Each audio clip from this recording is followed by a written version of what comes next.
Left hand side वाला क्या लिखा हुआ है? जी ऑफ यू यदि ये g ऑफ x है तो लेफ्ट हैंड साइड वाला क्या लिखा हुआ है? क्यों मैं ये गलती कर रहे थे? g of 2 शाबाश। अरे g ऑफ 2 है ना? अरे हाँ 2 है x अरे समझ रहे हो? हाँ तो अभी इसके बाद थोड़ा सवाल हो जाएगा। ये प्रूफ करना था शुभम भैया को। अभी प्रूफ करना है, अभी हुआ नहीं है। अभी तो एल्गोरिथम सेट की है कि अपने को इस फंक्शन के लिए, ऐसा कोई फंक्शन है हमारे पास, हमें प्रूफ करना है कि g of 2 is equal to क्या है? g डैश अल्फा प्लस क्या है? g dash beta. ये क्वेश्चन जिसने भी क्वेश्चन बनाया वो कैसे सोच के बनाया होगा? जो आईटी के प्रोफेसर है ना, वो अपने से डेढ़ क्षण है, उनको पता है कोचिंग में क्या पढ़ाया जाता है और पूछते हैं उल्टी सीधी चीजें ताकि एग्जैक्ट माइंड निकल के आए। अब तुमको पता है कि मुझे जो आईबीटी लगानी है, जो एलएमबीटी लगाऊंगा क्योंकि अब F dash C F dash कुछ आएगा एक अल्फा। अब मुझे तो इंटरवल कौन से पकड़ने चाहिए?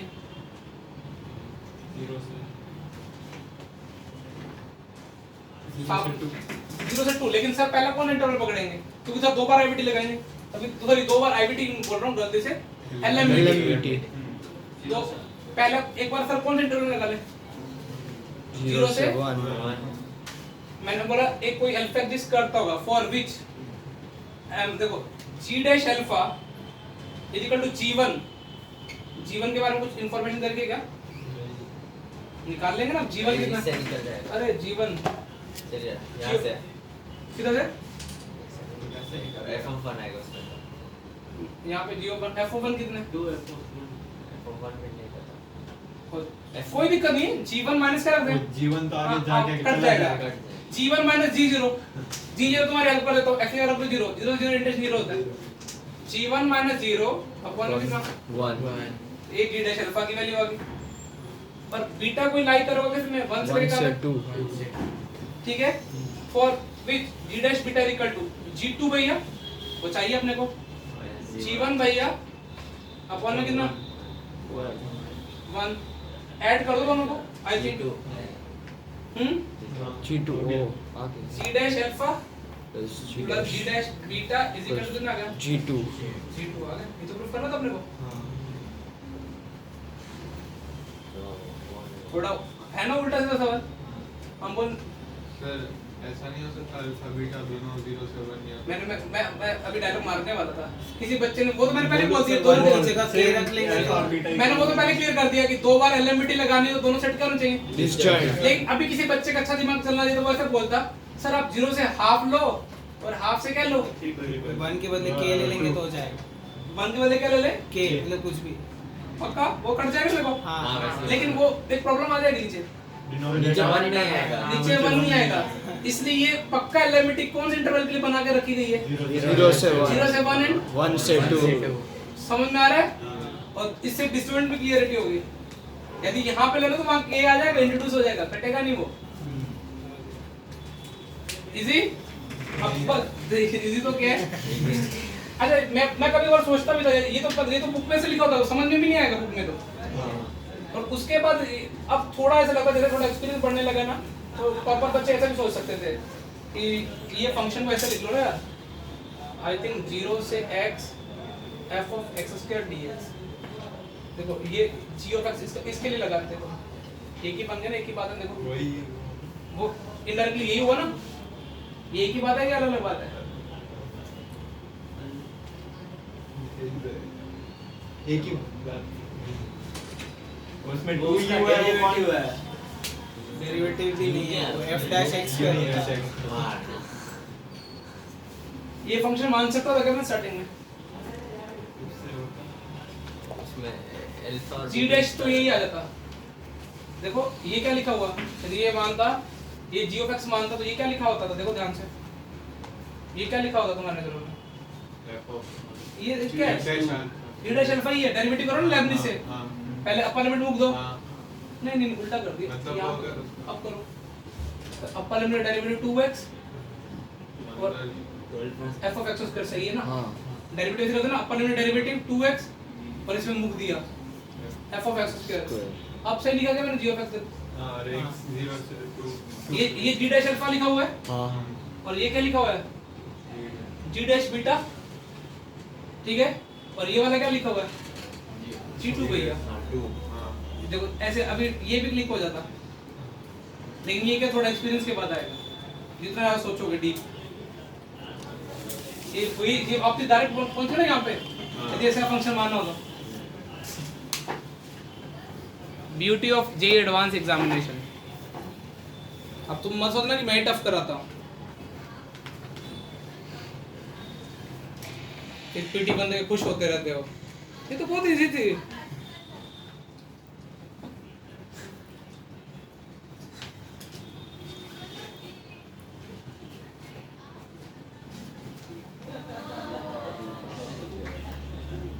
इलेवन वालों को ना फिजिक्स में नीट की शीट देते हैं, वो भी नहीं कर पाते।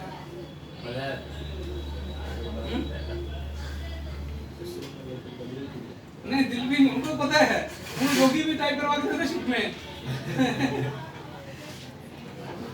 योगी टाइप कर देते शीट में, वो भी नहीं कर पाएंगे। देखना योगी हो नहीं बेटा, मैं अंडरस्टैंड करते हैं उन लोग को।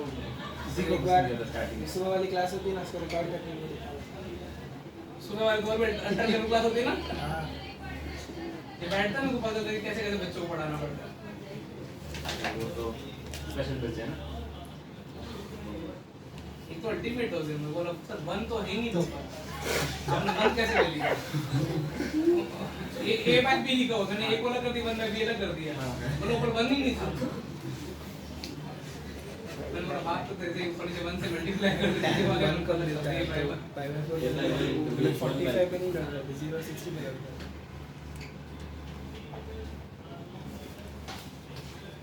वो क्वेश्चन मैंने वो ऐसा भी कर सकता है, जीरो पे डायरेक्ट मान लेते हो।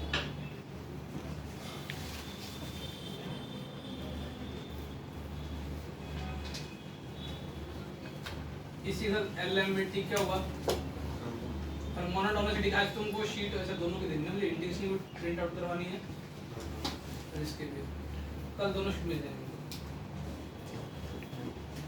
और अभी पुरानी शीट जो चिन्मय की फेवरेट शीट डिस्कशन बाकी है, एलिप्स और हाइपरबोला। उसकी तो कहाँ स्टार्ट ही हुई, एलिप्स की खत्म होनी फिर होगी। पहले तो मेरे को इतना कराना है कि तुमको डेफिनेट इंडिकेशन होमवर्क मिलना स्टार्ट हो जाए। ओके, तुम जब तक मजे लूटते रहोगे तो डेफिनेटली होमवर्क ही नहीं मिल रहा। लिख लिया? अच्छा क्वेश्चन था। प्लीज सोचना स्टार्ट करो। देखो मैंने अभी मैं फिर दोबारा से बताता हूँ, क्वेश्चन को सोचोगे कैसे वो ज्यादा जरूरी है। एक तो देखो ये ऐसा फंक्शन देखते ही जो किसी तुम्हारे दिमाग में भी ऐसे आना स्टार्ट हो जाना चाहिए। टी डी टी है, तुमने बोला सर यहाँ अल्फा स्क्वायर और बीटा स्क्वायर फंक्शन है, इसका मतलब अंदर कैसा कैसा अज्यूम करने की इच्छा हो रही है, समथिंग स्क्वायर का। जैसे तुमने स्क्वायर किया तो ऐसा एक्सप्रेशन आ गया। अब एक चीज सोचो कि अपने को ना एलएमबीटी में ना डैश के बारे में ज्यादा कमेंट करना होता है। G dash C is equal to GB minus G upon में क्या, यदि मैं सोचा यदि ये डैश बन जाएगा तो जीरो हो जाएगा साला। सोचो ना, यदि इसके यदि मैं इसको जी ऑफ इसका डेरिवेटिव करूं, ये तो कांस्टेंट है, तो अब ना इसके बाद मैं बहुत देर अटका रहा। इतना तो मैंने काफी देर तक कर लिया, जल्दी कर लिया था जब मैंने पहली बार सवाल देखा था। उसके बाद मैंने क्लिक किया कि यार ये ना, यदि मैं ऐसा फंक्शन में कमेंट करूं, ऐसा फंक्शन में अज्यूम कर लूं, तो फिर मैं सोचा कि क्या मैंने जो अज्यूम किया उससे देखो इधर कुछ ऐसे अज्यूम कर लिया इसको, क्या मैं इसको जो मेरे को प्रूफ करना है मैं उसको जी की फॉर्म में लिख पा रहा हूं या देखो। फिर मैंने ध्यान देखा ये तो g2 पे ये लिखा है, देखो ये g ऑफ x है तो g2 क्या होगा, यहां 2 डाल दो। और कुछ बच्चे यहां पे 2 डालते फिरते हैं। अरे यार t भी लिख सकते हो या m भी लिख सकते हो, वो तो ऊपर ही डालेगा सिर्फ। ये इसका मतलब भाई ये किसी का भी फंक्शन आएगा, लिमिट डिसाइड कौन करेगा किसका फंक्शन बनने वाला है। यहाँ पे मेरे को गलती क्या होगी, मेरे को समझाने के लिए यहाँ t पहले ही मान लेना चाहिए था, तो कहीं को इजी हो जाता। अरे मैं ऐसे लिखूं ना 2t और कहीं मतलब g2 लिख नहीं पाते हैं, कहीं क्या होता है यहाँ पे भी 2 डालते फिरते हैं, क्योंकि उनको जहाँ x था वहीं डाल देते x। तो ये इंटीग्रेट होके आएगा, उसमें लिमिट रखेंगे, ओवरऑल फिर जाके किसका फंक्शन बनेगा वो x का। तो मुझे समझ में आ गई जो मुझे प्रूफ करना है, ये g2 लिखा हुआ है, ये g डैश अल्फा लिखा हुआ है, ये क्या लिखा हुआ है जी डैश बीटा। अब उसके बाद भी क्लिक करना है, थोड़ा मेरे लिए थोड़ा इजी हो गया था, क्योंकि अपने पास ये क्या है इंटर 0 से 2 0 से 2। अब बस दिमाग में क्या था, जैसे मैंने करने के बाद मेरे को भी किसी बच्चे ने क्रॉस पूछ लिया था कि सर ऐसे इंटरवल तो नहीं ले सकते 0 से हाफ, हाफ से 2 बस, ठीक है 3/2 तक भी ले सकते क्योंकि इंटरवल तो 0 से 2 के बीच में दे रखा है। तो उससे फिर नीचे वाला चेंज हो रहा था, तो अपने को दो इंटरवल ऐसे सिलेक्ट करने थे 0 से 1 और कौन सा 1 से 2 और उसमें भी जीवन में अभी टेंशन हो रही थी, वो अच्छा वो ध्यान में आ गया वो क्या हो जाने वाला है। तो जैसे मैंने प्रूफ किया तो ये हैंस प्रूव हो गया। फिर थोड़े दिनों बाद मुझे क्लिक पढ़ाते पढ़ाते क्लिक हुआ कि ये इतना लंबा सोचने की बजाय यदि मैंने ऐसा सोचा होता कि ये फंक्शन का कुछ ऐसा लुक आ रहा है, ऐसे गौर किया होता कि ये ऐसे फंक्शन डेरिवेटिव बनाना ऐसा, तो ऐसा कुछ आइडिया है तो देखो ये कुछ आ रहा है ना, इसका डेरिवेटिव 2x, ये कितना हो गया f(x²) f(x²) लोअर लिमिट 0 है, तो ये डायरेक्ट समझ में आ गया ये क्या लिखा हुआ है g2 और ये gl g' और ये क्या लिखा हुआ है, तो अपन डायरेक्ट इतने तक पहुंच जाते हैं। इतनी मेहनत करनी और फिर भी अभी ऐसा क्वेश्चन दो अभी आ गया है तो अभी यूज मेंस के लिए आदत डालूंगा। और मैं इसलिए बोलता हूँ खासकर एओडी की कॉपी ना, जितने भी स्टार्टिंग के सवाल हैं एक दिन फ्री हैंड में सिर्फ क्वेश्चन लिखो, तुम सोचो कि तुम आंसर मैच हो रहा है एओडी में और कुछ मत करके जाओ चाहे ये तुमको फिर बाद में बहुत टफ लगेंगे। डोमेन तुम क्या किसी सवाल में क्या होगा इंक्रीजिंग देख लोगे, बाद में चला वो शिट यार डोमेन तो मैंने देखा ही नहीं था। मेंस की बता रहा हूँ, मेंस में इतने इजी सवाल आएगा, वो इंक्रीजिंग डिक्रीजिंग इजी पूछेगा ना तुम करके भी आ जाओगे, लेकिन वो जो तुम्हारा इंटरवल आ रहा है ना डोमेन के अंदर उसमें से कुछ एक आधा चीज डोमेन माइनस करना होगा, तुम बोलोगे शिट यार मैंने देखा नहीं। ऐसी गलतियां होंगी वन पेपर में, जैसे कल कैसे फैल गए थे tan - 1/x वाले सवाल में। तुम ना थोड़ा देखा करो 1/x दिखा कि यार इसकी डिफाइन हो रहा है या नहीं हो रहा है, तो एक आधी गलती तुम्हारी ऐसी हो जाएगी, आते आता हो सवाल गलत करके आओगे, है ना इंसान। अब याद रहेगा ना वो सवाल तो ये कर दूं हेडिंग डालो 10 नया चैप्टर का पार्ट 2 है। हाँ टेंजेंट एंड नॉर्मल जो तुम्हारे पास है 6 पॉइंट कौन सी है एनसीईआरटी में 3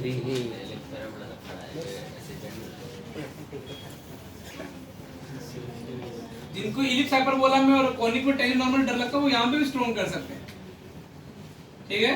और मैं तुम्हें मौका दूंगा ऐसे क्वेश्चन का, मैं तुम्हें 8 क्वेश्चन में ऐसी वो कराऊंगा, 8 या 10 क्वेश्चन में सिलेक्ट करके थ्योरी में तुम वो कर लोगे ना, तुम्हें बोर्ड का टेंजेंट नॉर्मल कभी पढ़ने की जरूरत नहीं है।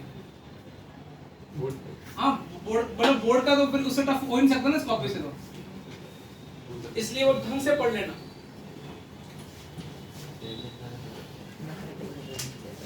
कुछ बोलना जा रहा है इजान? नहीं बोल बेटा। अरे तुम याद होगा कंडीशन टेंजेंसी मुझको रटी हुई है, चलो मैं फिर भी एक बार कॉर्निक की वो पूरी क्वाड्रेटिक रिवीजन कराता हूँ, ठीक है। थोड़ा ज्ञान फैल रहा हूँ, थोड़ा थोड़ा तो याद होना चाहिए अपने को, हालांकि उस लिखना मत, ये जस्ट वो रिवीजन चल रही है। इस लाइन को इसकी टेंजेंट बनना y इक्वल टू इसको mx प्लस किसे c से, और ये इस पैराबोला को बनना है। देखो तुम्हारा भाई सबकी रिवीजन कराने में बिलीव रखता है, चलो आज तो एक और पैराबोला भी कराता हूं, तुम भी करा दो। और इलिप्स की रिवीजन नहीं कराइए लो, ये इसके टेंजेंट बनना है।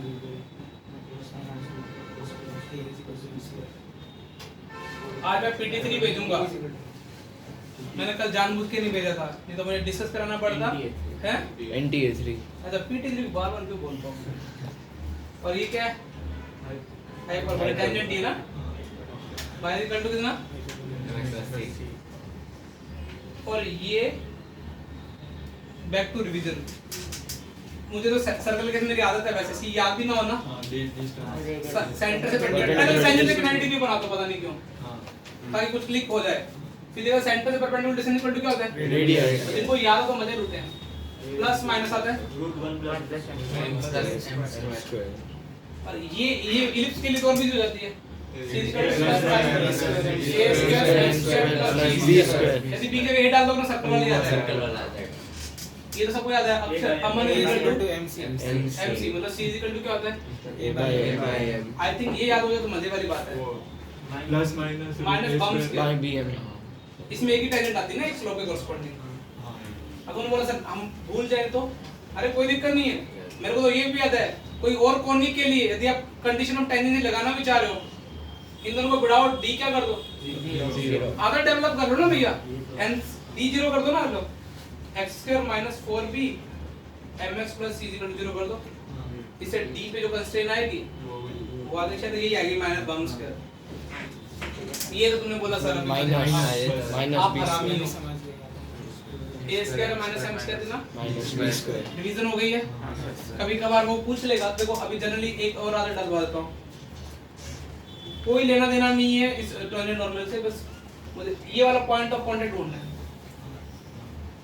तो m की फॉर्म में मतलब ये पूछे सवाल क्या है ये टेंजेंट और ये सर्कल कहां पे भिड़ते हैं रेडियस से कोई अच्छा सॉल्यूशन बताओ सर कंपेयर करना है इसको और वो t = 0 से शाबाश वो एग्जैक्ट वही सुनना चाह रहा था देखो इसने क्या बोला x1, y1 में टेंजेंट इक्वेशन लिख दो उसने क्या लिखी x(x1) प्लस मैंने तुम्हें किसी पेपर में लिखवाया नहीं है बहुत सारे टीचर ना पॉइंट ऑफ कांटेक्ट रटवाते हैं मुझे पता तुम्हें मूर्ख नहीं बनाना ये लिख दी ये टेंजेंट और आ कितनी रही है mx minus y plus minus कितनी आ रही है a अंडर कितनी आ रही है 1 तो ये आ रही है ना कंपेयर कर दो x1 by m y1 by कितना minus a² by plus minus कितना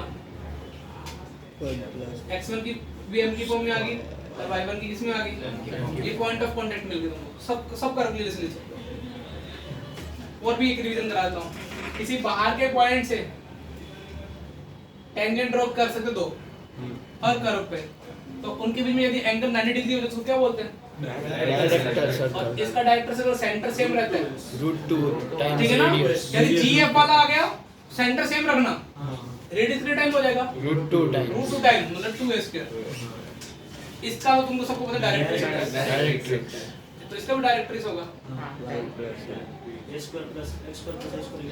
इसका डायरेक्टर सर्कल क्या हो जाएगा equals plus a square equals to a square plus b square और इसका कितना हो जाएगा a square minus समझ में आया कॉनिक पूरा पढ़ने जो अब फिर उसके बाद क्या तुम्हारे दिमाग में कुछ कई बार भूल जाओ वो t = 0 के क्या क्या काम होते हैं वो पॉइंट पे और बाहर लाइन का इसके रिस्पेक्ट में कर दोगे तो ये क्या मिल जाएगा C और C मिल जाएगा देखो इजी फिर पोलर का भी काम होता है लेकिन पोलर मेन से सिलेबस है इसलिए ज्यादा डिटेल का भी मुझे लगता है और t के दोनों काम हो गए और t code bisected given point weak point निकाल t = क्या S1 s1 और फिर पेयर ऑफ टेंजेंट की किसने कितनी हो ss1 equals to t square s1 कितना t square और कभी कभार क्या होगा ये जनरली पॉइंट ओरिजिन होगा और कोई उल्टी सी कैलकुलेशन करा रखी होगी और ये एंगल 90 डिग्री दे रखा होगा तो पेयर ऑफ स्ट्रेट लाइन की किसमें आ जाएगी a plus coefficient of x square plus plus और कभी होमोजिनेशन प्रोसेस भी याद हो गया एक 2 डिग्री कर्व होता है एक लीनियर होता है कट मारते हैं ओरिजिन वाले ले रहा हो तो होमोजिनेशन कर दो तो ओवरऑल एक बहुत 30% रिवीजन हो गई है अब एक दिन वो देखना वो कंफ्यूज खुद से ना हो कि कोई उल्टा सीधा पैराबोला एलिप्स आ गया वो जेई में से सवाल तो बहुत इजी आएंगे लेकिन कंफ्यूजन क्या होगी बस तुम आप फैल जाओगे जैसे मैंने कल थोड़ी देर के लिए भी पूछ लिया किसी बच्चे से random x² by 4 plus y² by 16 is equal to 1 इसकी सेंसिटिविटी बताओ हाँ अब तुम वो मत करना a बड़ा छोटा मुझे ऐसा मैंने कुछ नहीं पढ़ाया मैंने तुमको क्या पढ़ाया था बताओ तो कैसे करते हैं सेंसिटिविटी सेमी माइनर का स्क्वायर सेमी माइनर उसके छोटे वाली है ना is equal to semi major square 1 minus is ये यदि सेमी माइनर बनेगा ना ये डिस्टेंस कहां से बनेगा मेजर एक्सिस से याद आ रहा है कुछ ऐसे पढ़ा है ना ऐसे तुम रैंडम निकालना सीखा करो जेई मेंस बहुत इजी एग्जाम है तुम लास्ट इस साल के भी चाहे उठा के देखो कोऑर्डिनेट ज्योमेट्री के लेकिन कचरा क्या वो मुझे पता नहीं है ठीक है ना तो ये खत्म हो गया रिवीजन याद रहेगा टेंजेंट की फॉर्म सारे और उसमें भी चलो और भी क्लियर कर देता हूँ। सर की आदत इसमें ये वाली फॉर्म में नहीं होता सर को इंटरेस्ट, फ्लो फॉर्म में। सर को पैराबोला में कौन सी फॉर्म में इंटरेस्ट होता है? Parametric form. T Y equal to कितना? x plus at square और सर को रटा हुआ है, इसकी स्लोप कितनी थी? 1/t। 1/t। और सर को थोड़ा और भी पैराबोला की जितनी मुझे रिक्वायर्ड अभी जेईई मेंस में, यदि कोई 2 पॉइंट से टेंजेंट ड्रॉ करे t1 t2 से, तो जहाँ के कहाँ पे पड़ती है? GM कॉमा कहाँ पे? AM। AM इतना। और सर को इलिप्स के केस में याद है सर क्या बोलते हैं? सर को इसी फॉर्म में इंटरेस्ट होता है, स्लो फॉर्म में। सर वो सेक वाली कम लगाते हैं, थीटा वाली। और नॉर्मल की फॉर्म भी बता दो, अभी पढ़ा chapter. y minus t plus 2at plus at cube। और कई बच्चे बोले सर स्लो फॉर्म में लिख के बताओ, तो मुझे तो क्या याद रहता है, देखो इस कैसे मैं कम करता mx हूं। minus 2a minus इधर देखो स्लोप कितनी है? 1/t। 1/t इसका माइनस टी। इधर कितनी हो जाएगी? -t। minus t। इससे स्लोप क्या हो जाएगा? t और के स्लोप में minus कर t दिया। के बदले m डाल दो। हाँ, mx plus minus 2am minus at am cube। और सर ये सही है ना? नहीं नहीं गलत कर दिया? ओहो। m तो y के साथ जाएगा ना। my प्लस plus सही सही है। y equal minus mx minus 2 सही सही है। है, रखी हुई है। सही है। अब m को माइनस t प्लस किया है। ये नॉर्मल स्लो फॉर्म में लिखिए ना। अच्छा, फिर सर की आदत क्या होती है? यदि सर को पैराबोला बढ़ाना है किसी कर्व के साथ, at square, 2at sir। 80 sir को कितना? 2at। कभी कभार तो ऐसा भी करते थे, एक कोई नॉर्मल किसी एक पॉइंट से लिखते थे h, k से। मान लो अंदर कोई h, k पॉइंट है, तो यहाँ पे k लिखते, h के लिए यहाँ पे क्या लिखते थे? क्यूबिक बनती थी। क्यूबिक बनती थी। उसके रूट उसके m1 plus m2 plus m3 क्या हो जाता था? 0 का सम 0। 0। तो ये थोड़ा ध्यान रखना। तो कुल मिला के अभी इसके तुम कब तक मुझे खत्म करके दोगे?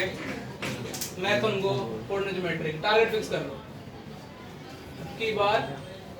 कोऑर्डिनेट ज्योमेट्री स्ट्रांग होनी चाहिए। और बैठ, और तुम लड़कियों को भी बोलता हो, यदि किसी को भी बहुत टफ लग रहा है ना, इनकी हेल्प लें। ये कोई भी अपने क्लास में इतना कोई जानता हूँ, एटलीस्ट सेकंड बेंच और लास्ट में जो भी बैठे, वो किसी में ईगो नहीं है। जनरली पढ़ने वाले बच्चों में हाँ एक दो में अपनी क्लास में, लेकिन वो भी ठंडे हो जाते हैं जल्दी, ठीक है। लेकिन जनरली टॉपर बच्चों में ईगो होता है। तुम यहाँ पे किसी भी पूछ सकते हो कि यार तुमने कैसे सोचा, तो एक दूसरे की हेल्प करो। तो पूरी क्लास का ही, इस क्लास में बैठे हो ना, तो पूरी क्लास का रिजल्ट आना चाहिए। तो एक बार तुम फ्लो में बना लो, देखो कि आज अब सर हमको 5 दिन दे दो, 5 दिन तक हम आपको पूरी और कोई होमवर्क मत दो, लेकिन हम प्रॉमिस करते हैं हमारा coordinate geometry one of the best हो जाएगा। हाँ, टेस्ट में कोऑर्डिनेट ज्योमेट्री लिख दो ना। मैं रख देता हूँ, तुम लोग 5 दिन मेहनत करके दिखा दो, और पूरी क्लास को जहाँ कहोगे ना वहाँ पार्टी दूंगा। जितने एक दिन की छुट्टी चाहिए तुमको एक्सटेंड करूंगा, लेकिन तुम पहले पूरी क्लास मिलके एक होना चाहिए कि स्ट्रेट लाइन लगाया, आपस में डिस्कशन होनी चाहिए। डिस्कशन क्लास में सब निकले ना, जैसे बोथरा में का जो रिजल्ट आता है ना अखबार में, वो उनके ऊपर वाले बैच का रिजल्ट होता है जो 9 से कैरी करते हैं। वो उस क्लास में क्या होता है, जो टीचर निकलता है और टीचर जाता है, सिर्फ बातें किसकी होती है? पढ़ाई की। यहाँ पे अभी बेटा तुम थोड़ा भी थोड़ा मैच्योर हो जाओ। अभी वो उसकी चुगली कर रहे हो, चुगली भी क्या हंस रहे हो, और आज सुबह बैठ के कितना टाइम वेस्ट किया, मैं बहुत गुस्सा है तुम, खासकर पढ़ने वाले बच्चों पे। गाने सुन रहे हो, तुम बोलो नहीं लिख रहे थे, ऐसे काम मत करो। लिखना है ना मेरे को बोल दो, मैं कहीं लिखवा दूंगा। मैं उस टाइम किसी को बोला, लेकिन तुम ना अपना थोड़ा लेवल मेंटेन कर लो एकेडमिकली। 5 दिन का टाइम दूं कोऑर्डिनेट ज्योमेट्री स्ट्रॉन्ग करने का। और लड़कियों को मैं बोलूंगा प्लीज हेल्प लें, छोटे नहीं हो जाओगे। और तुम्हारे पास बुद्धि कमी नहीं है, बस तुम्हारे पास प्रॉब्लम है, तुम्हारे थोड़े पुराने पाप हैं, 1-2 में 11th के, वो कोई दिक्कत नहीं है। जैसे अभी किसी ने पैराबोला लगाया, उसको बोले तुम सोचते कैसे हो। और यदि मान लो कि एग्जाम को यदि किसी को बताना ना कि मैं सोचता कैसे हूँ, तो एग्जाम थोड़ा और क्लियर होकर बताएगा, तो उसके भी थोड़ा प्रोसेस क्लियर हो जाएंगे। जैसे ये सवाल था ना, वो अभी लिखा था मैं तुमको समझाने के लिए कम से जब मैंने पहली बार क्लास में एक्सप्लेन किया था, तो आधा घंटा ही सोचा था बच्चों को कैसे समझाऊंगा। तो इसलिए तुम थोड़ा क्लियर करो। कितने दिन दूं? 5 दिन दूं या 1 वीक?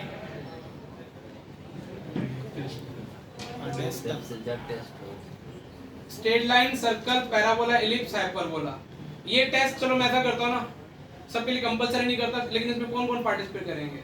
यदि आपके 50% नंबर भी आ गए उस पेपर में तो 2000, या फिर पिकनिक राजकोट बस एक दिन की। मतलब कैसा?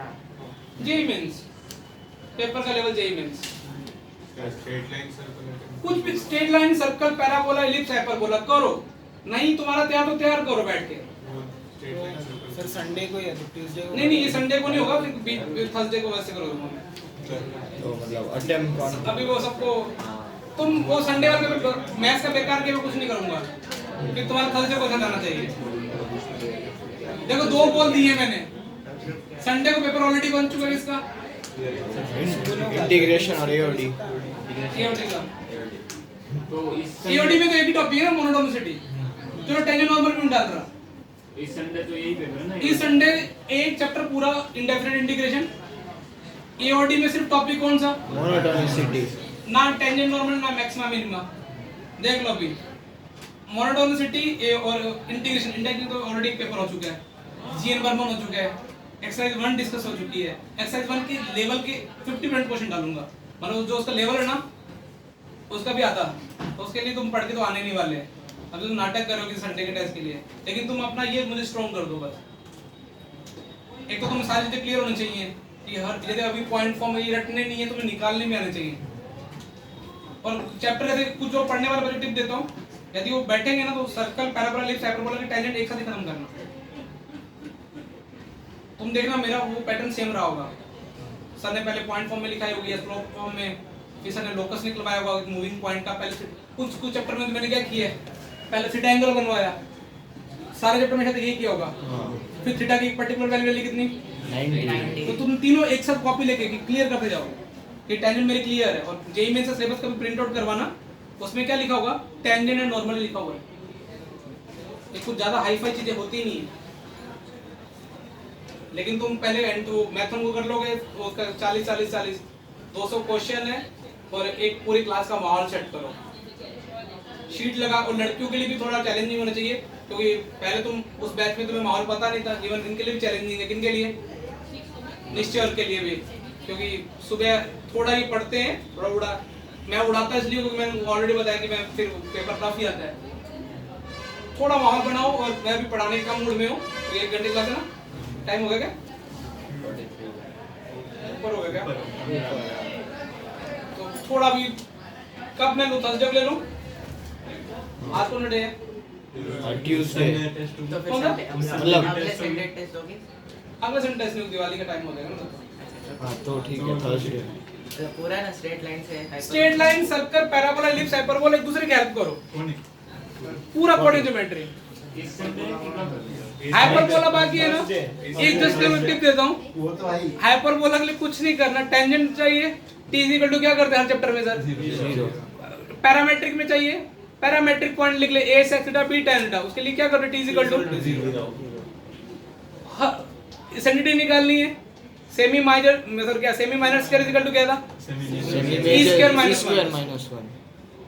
लेकिन हाँ नो डाउट पहले 4 चैप्टर सॉल्व कर ले, फिर हाइपरबोला पे उतरना। और एक दूसरे को हेल्प करो यार, मतलब कि कोऑर्डिनेट ज्योमेट्री इधर वाइंड अप करो, तब तक कैलकुलस वाइंड अप के मूड में आ जाएगी। क्योंकि जैसे एओडी और एओडी तो 2 दिन के चैप्टर है, लेकिन उसमें अच्छे क्वेश्चन कराऊंगा मैं। और डिफरेंशियल और इधर से कितना डेफिनेट इंटीग्रेशन एक साथ ही वाइंड अप हो जाएगा, तो पूरा कैलकुलस खत्म हो जाएगा। तो अपने पास सिर्फ बचेगा स्कोरिंग कौन था, vector, 3D, probability, complex number. Complex number सोचो ना, फाइनल पेपर से एक वीक पहले कराऊंगा। जो तुम्हारा एंटी आएगा ना फैब में, मतलब आई थिंक मुझे लगता है फैब में पेपर होगा। कल आईडी लग गया ना, अभी हमारे टर्म 1 दिसंबर में हो रहे हैं, तो जेई कब होगा? फर्स्ट फैब में होगा। तो आज का होमवर्क तुम्हें क्या है? मैथन को कोनिक पहले किसी लगाओ, स्ट्रेट लाइन स्टार्ट करो यार। स्ट्रेट लाइन किसने लगा रखी स्ट्रेट लाइन की? मतलब पूरा ही नहीं 30 तक। हाँ ऑलमोस्ट किया था। और अपना ग्रुप बनाओ ना, उसमें प्रोडक्टिव हो जाओ बस, ठीक है ना सर? उसके बाद सर्कल की किसने लगा ली? 20 लगा लिए नहीं लगाई? सर्कल के नहीं लगा नहीं, निशान लगा दिया। देख तेरा मैथ्स फोटे, ध्यान रखना, पहले बाद में तुम बोलेगा कि मैथ्स को तो उधर को प्रॉब्लम कहाँ पे, तो याद नहीं रहती चीजें। फिर दिमाग को लगाने वाला पार्ट तो हो जाता है। तेरे पे कमजोरी क्या है पता है? वो फॉर्मूले याद नहीं होते ना। अभी इंटरव्यू में पूछूंगा नहीं कि पावर एक साइन बी का नहीं बता पाएगा। हाँ बता। e की power ax upon a square plus b square हाँ a sin bx plus c plus b cos bx थोड़ी minus b a sin bx minus b minus cos B bx cos B plus Minus minus आता आता है अब 0 से pi by 2 sin की power 4x क्या होता है? अभी रटो है इसलिए sin की पावर 4 3 हाँ। by 16 3 by 16 2 by 1 5 by 4 2 2 by by 3 3 3 by 16